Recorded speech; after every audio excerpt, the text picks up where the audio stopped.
जय जगन्नाथ शुभ सकाळ रोम रोम भाई सकाळ मु उठी जाइतिली आ टिके पी देइतिली गरम पानी तो एठी मोर राखी रो बहुत सारा ऑर्डर पळे आस्तिला आ मु अल्प किछि फोटो काढी ता कटिंग करबे स्टार्ट कर देइतिली तापर एग्जाम अधर हम दु जण को एमिति भोक लागिला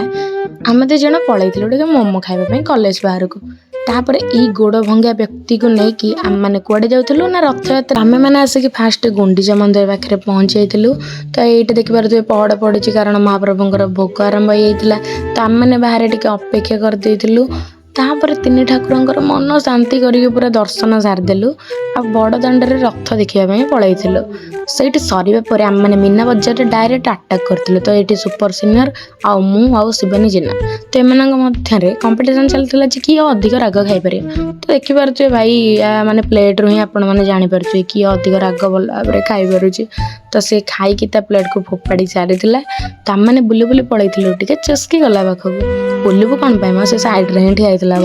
तो मु समस्त को ये उपदेश दूसरी देखुना मु केमती नृशंस भाव में खाया लगी आपको देखला मो मम्मी नृशंस भाव में मोर हत्या करदेव देखो ये भाई लुचई खाऊचार किए देखीदे बोली तो शिवानी ये बस कमेडी करूला तो ता कमेडी देखिकी मैंने समस्त पूरा ये हसियार लगी से अंकल भी हसुँच से सैड्रे जड़े आंटी भी दिखाई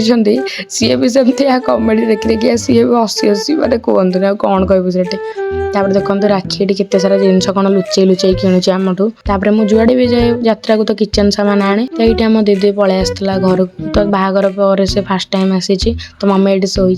वर्षा संध्या बेलू टिके आरंभ हो जाता तो वर्षा पाक टिके गरमा गरम चा आ बिस्किट आम दी जन जाक ये खाई से पलैला तो राति मो दोसा आसाला हारी आपको देखुना सी कि मो खाया को अनेक अच्छी खाया बोली हेल्ले कौन करिया बिचारा से जानी जे इमितिया रंग रंगिया जिनस देखा जिनसा चिकेन नुह बोली